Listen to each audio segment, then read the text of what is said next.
आज हम देखेंगे क्लास 10 सब्जेक्ट मैथ्स चैप्टर 3 का introduction part. Pair of linear equation in two variables. Two variable वाली लीनियर इक्वेशन के हम मेथड्स वगैरह उसको सॉल्व करने के मेथड्स और कंसेप्ट को समझेंगे इस चैप्टर में। तो सबसे पहले pair of linear equation in two variable. तो यहाँ लीनियर इक्वेशन क्या है इसको समझते हैं। लीनियर इक्वेशन होता है कोई भी अलजेब्रिक एक्सप्रेशन जिसके अंदर एक वेरिएबल होता है उसे हम बोलते हैं लीनियर, यानी हाईएस्ट वेरिएबल की पावर 1 होती है, हाईएस्ट डिग्री 1 होती है, उसको कहते हैं हम लीनियर इक्वेशन। अब यहाँ है linear equation in two variable, यानी एक नहीं दो वेरिएबल्स होने चाहिए उसमें और हाईएस्ट डिग्री 1 होने चाहिए। फॉर एग्जांपल हम लेते हैं 3x + 4y + 2 = 0। यहाँ x और y ये क्या हो गए, दो वेरिएबल्स हो गए और ये पूरी इक्वेशन बन गई। तो linear equation in two variables इसे कहा जाएगा। अब इसकी स्टैंडर्ड फॉर्म लिखी जाए तो ax + by + c = 0, ये इसकी स्टैंडर्ड फॉर्म होती है। x का कोफिशिएंट a होता है, y का कोफिशिएंट b है और c कांस्टेंट टर्म है, c कांस्टेंट टर्म होती है। ठीक है, यहाँ सबसे इम्पोर्टेंट ध्यान रखने वाली बात यह है कि इस इक्वेशन के अंदर a की वैल्यू 0 नहीं होनी चाहिए और ना b की वैल्यू 0 होना चाहिए। अगर a की वैल्यू 0 हुई तो ये x को 0 कर देगी और b की वैल्यू 0 हुई तो ये y को भी 0 कर देगी। तो ये linear equation in two variable नहीं रहेगी, सिर्फ कांस्टेंट रह जाएगा। तो यहाँ a ≠ 0 और b ≠ 0 होगा। तो इसी को कहेंगे linear equation in two variable की स्टैंडर्ड फॉर्म है ये। अब हमें यहाँ देखना है pair of linear equation in two variable. Pair का मतलब होता है दो इक्वेशंस का बनना। तो हम इसे दो इक्वेशंस होंगी उसको कहेंगे हम पेयर। लीनियर इक्वेशन समझ में आ गई। तो a1x + b1y + c1 = 0, ये पहली इक्वेशन हो गई है ना। इसी तरह से दूसरी इक्वेशन लेंगे a2x + b2y + c2 = 0, यहाँ c1 लगा देते हैं, c2 = 0। तो इसे बोलते हैं linear pair equation. Pair of linear equation in two variable की स्टैंडर्ड फॉर्म हो गई है। क्लियर है। अब देखिए यहाँ पर इसको समझने के लिए एक एग्जांपल भी ले लेते हैं। ये a b और c1 a2 b2 c2 क्या होते हैं, कोई नंबर्स होते हैं। इनकी जगह कोई ना कोई नंबर्स लिखे आएंगे आपके इक्वेशन फॉर्म के अंदर। फॉर एग्जांपल देख लेते हैं हम 2x + 3y + 6 = 0, ये एक इक्वेशन हो गई। और दूसरी इक्वेशन 3x + 4y + 8 = 0, ये पेयर हो गया, pair of linear equation in two variables हो गया। ठीक है, अब मेथड देखते हैं in pair of linear equation in two variable वाली जो इक्वेशंस है इनको सॉल्व करने के मेथड। तो ये दो मेथड होते हैं, एक ग्राफिकल मेथड होता है, एक एल्जेब्रिक मेथड होता है। तो ग्राफिकल मेथड जो होता है, और ये ग्राफिकल मेथड 3 टाइप का होता है। ठीक है, तो इसे हम सॉल्व करते हैं। ये स्टैंडर्ड इक्वेशन है, पिछले पेज पे हमने जो देखी थी वही इक्वेशंस हैं ये। अब इसको सॉल्व करेंगे हम 1 बाई 1। तो इसमें हम क्या करेंगे, इसमें कंपेयर करेंगे a1/a2 और b1/b2। a1 b1 c1 क्या होते हैं, कांस्टेंट होते हैं, और a2 b2 c2 भी क्या होते हैं, कोफिशिएंट्स होते हैं, है ना। तो इसमें हमें चेक करना होगा पहले मेथड के अंदर a1/a2 और b1/b2 की वैल्यू। तो मैं दो इक्वेशन लिख दे रहा हूँ फॉर एग्जांपल के लिए, ये दो इक्वेशंस हो गई। ठीक है, इसमें हम चेक करेंगे a1/a2 और b1/b2 की वैल्यू क्या आती है। तो a1/a2, a1 का मतलब हो गया x का कोफिशिएंट और a2 का मतलब हो गया ये भी x का कोफिशिएंट है दूसरी इक्वेशन। तो यहाँ हो गया 2/3 हो जाएगा। और b1/b2 की वैल्यू क्या है यहाँ पर, 3/4 हो जाएगी। अब इसके बीच में इक्वल का साइन, लेकिन ये दोनों क्या है, नॉट इक्वल हैं। तो इसके बीच में साइन क्या आ जाएगा, नॉट इक्वल टू का साइन आ जाएगा। तो यहाँ हम नॉट इक्वल टू का साइन अप्लाई कर देते हैं। तो ये a1/a2 not equal to b1/b2 हमें फाइंड हुआ। अब जब इसे ग्राफिकली हम सॉल्व करके देखेंगे इन दोनों इक्वेशन को, तो ये दो स्ट्रेट लाइंस बनेंगी। लेकिन कैसी स्ट्रेट लाइन बनेंगी, ये एक दूसरे को इंटरसेक्ट करती हुई इंटरसेक्टिंग लाइंस बनेंगी। ठीक है, तो ये इंटरसेक्टिंग लाइंस बनेंगी। एक तो ये बात हो गया इसमें पॉइंट। ठीक है, अब जब इंटरसेक्ट होंगी ये तो किसी एक ही पॉइंट पे होंगी, तो इसके सॉल्यूशंस कितने निकलेंगे, इसका इन दोनों इक्वेशंस के ओनली जहाँ पर a1/a2 not equal to b1/b2 है वहाँ ओनली 1 सॉल्यूशन निकलेगा, क्योंकि ये कहीं ना कहीं एक ही जगह पर मीट कर रही होंगी। तो इसके ओनली 1 सॉल्यूशन होंगे। और तीसरी इंपॉर्टेंट बात है जिस भी इक्वेशन के सॉल्यूशंस निकल आते हैं उनको बोलते हैं हम कॉन्सिस्टेंट। ठीक है, तो a1/a2 not equal to b1/b2 के ये 3 पॉइंट्स थे। अब ग्राफिकल मेथड में सेकंड देखते हैं। अब ये 2 इक्वेशंस लिखी हुई हैं, इनमें वही हम a1/a2 और b1/b2 को कंपेयर करते हैं। तो a1/a2 कितना हो गया 2/4 और b1/b2 3/6। अब इसे कैंसिल आउट कर लेते हैं हम। अब कैंसिल आउट करके कंपेयर करते हैं इसे और बीच में इक्वल टू का साइन लगाते हैं पहले तो। ठीक है, अगर ये इक्वल आ जाएगा तो इसमें हम c1/c2 भी लिखेंगे, तो 4/8। अब तीनों को कंपेयर करेंगे, तीनों के बीच में हम इक्वल टू का साइन लगा लेंगे। अब इसे 2 1 जा 2, 2 2 जा 4, 3 1 जा 3, 3 2 जा 6, 4 1 जा 4, 4 2 जा 8। ये तीनों a1/a2, b1/b2 और c1/c2 क्या आ गए, इक्वल्स हो गए। ये तीनों क्या हो गए, इक्वल हो गए। अगर ये तीनों इक्वल हो जाते हैं तो ऐसी लीनियर इक्वेशंस, ऐसी जो लीनियर इक्वेशन है उनको ग्राफिकल मेथड पे हम देखेंगे तो किस तरह की लाइन से बनेगी वो देखते हैं। देखो जैसे ये पहली लाइन है और ये दूसरी लाइन इसी के ऊपर बनेगी। ठीक है, क्योंकि अगर ये तीनों इक्वल होते हैं, तीनों का रेशो इक्वल होता है तो ये एक दूसरे के ऊपर ओवरलैप हो जाती हैं। तो एक दूसरे के ऊपर ओवरलैप होने का मीन्स क्या हो गया, ये कोइंसिडेंट लाइंस कहलाती हैं। इन्हें हम क्या कहते हैं, कोइंसिडेंट लाइंस कहते हैं। अब इन दोनों लाइंस के हम सॉल्यूशंस देखना चाहें तो ये देखो 1 2 3, ये सारे इसके कई सारे सॉल्यूशंस होंगे। तो इनफाइनेटली मैनी सॉल्यूशन हो जाएंगे जहाँ पर a1/a2 equal to b1/b2 equal to c1/c2 होगा। उस कंडीशन में मैनी सॉल्यूशन होंगे और इसके सॉल्यूशंस निकल ही रहे हैं, तो जिनके सॉल्यूशंस हो जाते हैं उन्हें कंसिस्टेंट भी कहा जाता है। क्लियर है। ग्राफिकल मेथड का तीसरा मेथड देखते हैं। ग्राफिकल मेथड में तीसरा वही, इसमें 2 इक्वेशंस लिखी हुई हैं, इसमें वही कंपेयर करेंगे हम a1/a2 और b1/b2 और c1/c2 का। अगर a1/a2 और b1/b2 इक्वल आ जाता है तो हम इसमें c1/c2 को भी लिखेंगे। तो ये 1/2 हो जाएगा, ये भी 1/2 हो जाएगा, यानी ये इक्वल आ रहे हैं। अगर ये इक्वल है तो हमें c1/c2 भी चेक करना पड़ेगा। तो यहाँ c1/c2 की वैल्यू भी हमें इन इक्वेशन से लिखनी पड़ेगी। पहले इक्वल टू का साइन लगा दिया और ये वैल्यू है c1 की -4 और c2 की है 9, तो -4/9। अब इसे सॉल्व करके देखते हैं, कैंसिल आउट करते हैं। 3 1 जा 3, 3 2 जा 6, 2 1 जा 2, 2 2 जा 4। अब यहाँ हमने देखा ये नॉट इक्वल टू है, c1/c2 इसके इक्वल नहीं है, यानी a1/a2 इक्वल टू b1/b2 है, लेकिन नॉट इक्वल टू है c1/c2। तो इस तरह के जब सॉल्यूशंस हमारे पास आते हैं तो इसे हम जब ग्राफिकल मेथड में देखेंगे तो देखेंगे, देखो इसकी ये पहले नॉट इक्वल टू लगा दिया, a1/a2 इक्वल टू b1/b2 और नॉट इक्वल टू c1/c2 होता है।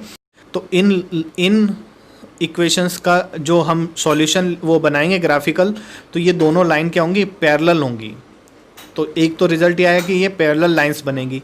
जब पैरेलल लाइंस बनेंगी तो ये लाइन के सॉल्यूशंस क्या होंगे, एक कोई भी सॉल्यूशन इसमें फाइंड नहीं होगा, कोई भी पॉइंट है ही नहीं है इसमें, तो इसका कोई सॉल्यूशन नहीं आएगा। तो ये क्या कहलाएगा, नो सॉल्यूशंस कहलाएगा। ठीक है, इसमें इन इक्वेशन के कोई सॉल्यूशंस नहीं होंगे। और जिन इक्वेशन का कोई सॉल्यूशन ही नहीं निकलता उसे हम इनकंसिस्टेंट कहते हैं। यानी a1/a2 इक्वल टू b1/b2 और नॉट इक्वल टू c1/c2 है, यानी लाइंस पैरेलल हैं, तो ये इनकंसिस्टेंट कहलाता है। ये ग्राफिकल मेथड का तीसरा पार्ट था। चलिए अब देखते हैं हम एल्जेब्रिक मेथड के बारे में। एल्जेब्रिक मेथड भी 3 है, सब्स्टिट्यूशन, एलिमिनेशन और क्रॉस मल्टीप्लिकेशन मेथड। तो इसमें हम सबसे पहले देखते हैं सब्स्टिट्यूशन मेथड के बारे में। तो ये 2 इक्वेशन हमें दी हुई हैं, इनको हम सब्स्टिट्यूशन मेथड से सॉल्व करते हैं। तो इसमें क्या होता है, ये जो 2 इक्वेशंस होती हैं इनमें से एक वेरिएबल की वैल्यू निकाल के हम सेकंड इक्वेशन में पुट करते हैं, उसे सॉल्व करते हैं तो आंसर आ जाता है। जैसे इक्वेशन 1 और 2 है, तो मैं इक्वेशन 1 ले रहा हूँ, कोई सी भी ले सकते हैं हम। मैं इक्वेशन 1 को लिख रहा हूँ, x + y = 16। यहाँ से हम x या y किसी की भी वैल्यू निकाल सकते हैं। मैं x की वैल्यू निकाल रहा हूँ, तो x = लिखूँगा तो ये 16 माइनस y, क्योंकि y प्लस का है, उधर ट्रांसफर होगा तो -y हो जाएगा। तो x की वैल्यू क्या आ गई, 16 माइनस y आ गई। ये इक्वेशन फर्स्ट से आया। ठीक है, अब ये x की वैल्यू हम पुट करेंगे सेकंड इक्वेशन में। तो सेकंड इक्वेशन पहले लिख लेते हैं एक बार, x - y = 4। तो यहाँ पर x की वैल्यू इस इक्वेशन से हम पुट कर रहे हैं, सब्स्टिट्यूट कर रहे हैं। तो 16 माइनस वाई लिख देंगे, minus Y as it is आएगा इक्वल टू 4।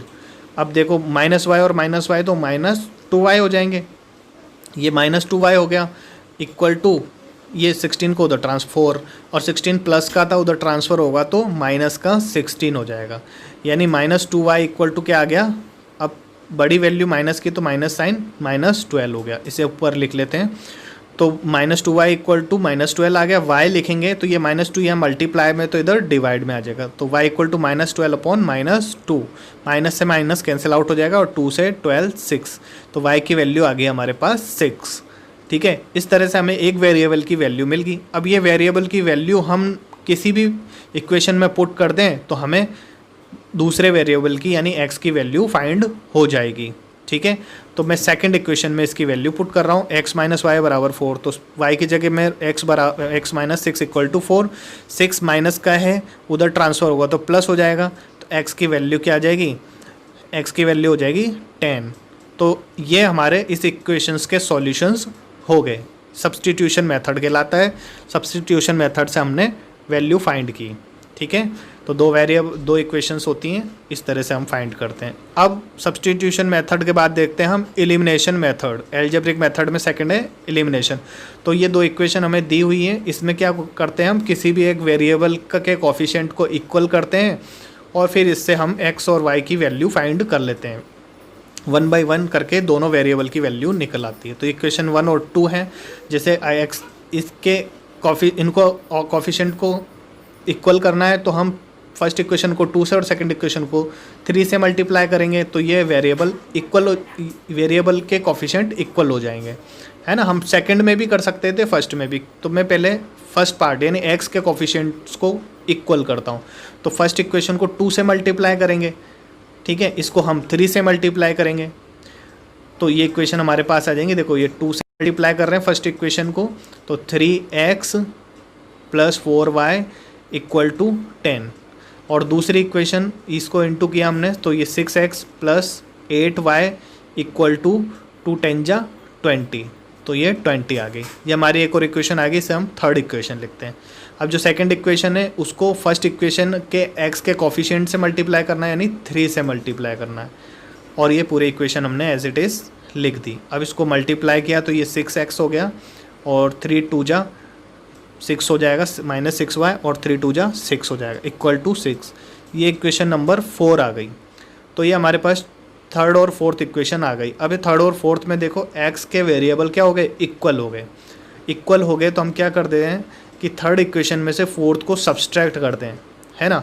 तो सब्सट्रैक्ट फोर्थ फ्रॉम थर्ड, यानी हम थर्ड में से फोर्थ को क्या कर रहे हैं, सब्सट्रैक्ट कर रहे हैं। तो जब हम सब्सट्रैक्ट करेंगे तो 6, पहले एक बार इक्वेशन से लिख देता हूँ मैं। थर्ड वाली इक्वेशन ये है और इसके नीचे as it is fourth equation लिख देते हैं ये। अब इन्हें सब्सट्रैक्ट करते हैं तो 6 में से 6 जाएगा तो 0 हो जाएगा, जिसे लिखने की ज़रूरत नहीं है। अब ये माइनस करेंगे तो ये प्लस हो जाएगा, तो 8 और 6 कितने हो जाएंगे, 14y = इसमें से 20 में से 6 को माइनस करेंगे तो कितना आ जाएगा, 14 आ जाएगा। अब y तो ये 14 इधर इंटू में है, इधर ट्रांसफ़र करेंगे तो डिवाइड में हो जाएगा, 14/14, इसे कैंसिल किया तो हमारी y की वैल्यू 1 आ गई। अब देखो ये y की वैल्यू 1 आ गई। अब इस वैल्यू को हम किसी भी इक्वेशन में पुट कर देंगे तो हमारे पास x की वैल्यू भी आ जाएगी। ठीक है, तो ये थोड़ा सा मैं रफ करके इक्वेशन फर्स्ट में y की वैल्यू पुट कर रहा हूँ। तो y की जगह मैंने 4, ये 1 का 1 लिख दिया =10। अब इसे सॉल्व किया, 3x + 4 1 जा 4 होगा =10। अब प्लस का 4 है उधर ट्रांसफर होगा तो माइनस, तो 3x = 10 - 4 हो जाएगा। तो 3x की वैल्यू आ गई हमारे पास 6। अब x की वैल्यू आ जाएगी 6/3, तो कैंसिल आउट हो जाएगा, तो x की वैल्यू हो जाएगी 2। तो x और y दोनों वेरिएबल के हमें वैल्यू मिल गई। तो ये है हमारा एलिमिनेशन मेथड। इसमें हम वेरिएबल या तो x वेरिएबल के कोफिशिएंट इक्वल करते हैं या y वेरिएबल के इक्वेशन सॉल्व करते हैं, इक्वल करते हैं। अब एल्जेब्रिक मेथड में तीसरा क्रॉस मल्टीप्लिकेशन मेथड। इसमें हमें 2 इक्वेशंस दी होंगी, ये 2 इक्वेशंस दी हुई हैं। इसके लिए फार्मूला भी दिया है, आप फार्मूले की जगह डायरेक्ट ही इसको सॉल्व कर सकते हैं, फार्मूला लर्न करने की ज़रूरत नहीं है। एक x वेरिएबल है, एक y है, एक कांस्टेंट की जगह हमेशा 1 लेते हैं। अब हमें x वाले को सॉल्व करना है, तो x वाले को सॉल्व करना है तो हम x वाली टर्म को हाइड कर लेते हैं, ठीक है। तो ये हाइड कर देता हूँ मैं x वाली टर्म को, और अब इनको हमें क्रॉस में मल्टीप्लाई करना होगा, यानी y कोफिशिएंट्सों को, y का कोफिशिएंट 1 है, 1 को -8 से मल्टीप्लाई करेंगे तो 1 इंटू -8 कितना आएगा, -8 हो जाएगा। तो ये -8 और बीच में साइन आएगा माइनस का, ठीक है। इस तरह से क्रॉस में इसको मल्टीप्लाई करना होता है, तो और बीच में हमेशा साइन माइनस का। अब -5 और 2 को मल्टीप्लाई करेंगे तो -10, ठीक है। अब y की वैल्यू फाइंड करनी है तो y वाले को हाइड कर देंगे। अब इनको वापस से क्रॉस में मल्टीप्लाई करेंगे, 2 इंटू -8, 2 इंटू -8 -16 हो जाएगा, माइनस साइन फिर बीच में आएगा, फिर -5 को 3 से इंटू करेंगे तो -5 इंटू 3 कितना हो गया, 15, माइनस का 15, तो ब्रैकेट में -15 लिख देंगे। अब हमें 1 की वैल्यू निकालनी है कांस्टेंट की, तो ये इस कांस्टेंट टर्म को हाइड कर देंगे और वही प्रोसेस हम क्रॉस में मल्टीप्लाई, 2 2 जा 4 और 3 1 जा 3, तो 4 और बीच में साइन माइनस ही होता है, माइनस 3 1 जा 3, y का कोफिशिएंट 1 है इसलिए 1 इंटू 3 3 हो जाएगा। अब इसे हम सॉल्व करेंगे और वैल्यू निकालेंगे। अब x की वैल्यू निकालनी है तो x और कांस्टेंट टर्म को ले लेंगे, y की वैल्यू निकालनी होगी तो y और कांस्टेंट टर्म को ले सकते हैं। तो पहले हम x की वैल्यू फाइंड कर रहे हैं, तो ये x और कांस्टेंट वाली टर्म लिखेंगे, सिर्फ बीच वाली टर्म y वाली नहीं लिखेंगे। x अपॉन ये -8 है, ये माइनस माइनस प्लस हो जाएगा, +10 इक्वल टू 1, ये इस इक्वेशन को लेंगे, ठीक है। तो 1/1, 4 - 3 क्या होता है 1, तो 1 हो जाएगा। अब इसे सॉल्व करते हैं तो x अपॉन 2 हो जाएगा, 10 में से 8 गए तो हमारे पास 2 बचा, इक्वल टू 1/1 1 ही होता है, 1 लिख देंगे, ठीक है। तो x की वैल्यू क्या आ गई, क्रॉस मल्टीप्लाई किया इसको तो x की वैल्यू आ गई हमारे पास 2, ठीक है। इसी तरह से हम y और कांस्टेंट को लेंगे तो y की वैल्यू फाइंड हो सकती है, लेकिन हमारे पास जो x की वैल्यू निकली है इसे अगर किसी भी इक्वेशन में पुट किया जाए 1 और 2 में तो भी y की वैल्यू हमें फाइंड हो सकती है। तो मैं आपको इसी तरीके से, ये इजी पड़ेगा। तो इक्वेशन फर्स्ट में मैं x की वैल्यू पुट करना चाहता हूँ, तो मैंने इक्वेशन फर्स्ट लिखी, अब इसमें x की वैल्यू पुट की तो 2 इंटू 2 हो जाएगा, plus y minus 5 equal to 5 को उधर ट्रांसफर कर दिया equal to 5, 4 plus y equal to 5, 4 plus का उधर ट्रांसफर होगा तो माइनस हो जाएगा, तो 5 माइनस 4 हो जाएगा। तो y की वैल्यू क्या आ गई, 1 आ गई, x की वैल्यू 2 और y की वैल्यू 1। ये हमारा क्रॉस मल्टीप्लिकेशन मेथड हुआ। तो इस चैप्टर में हमने सारे मेथड सॉल्व करने सीखे, ग्राफिकल और एल्जेब्रिक, इनमें 3 टाइप देखे, ठीक है। आपको आई होप आपको समझ में आया होगा। Thank you very much.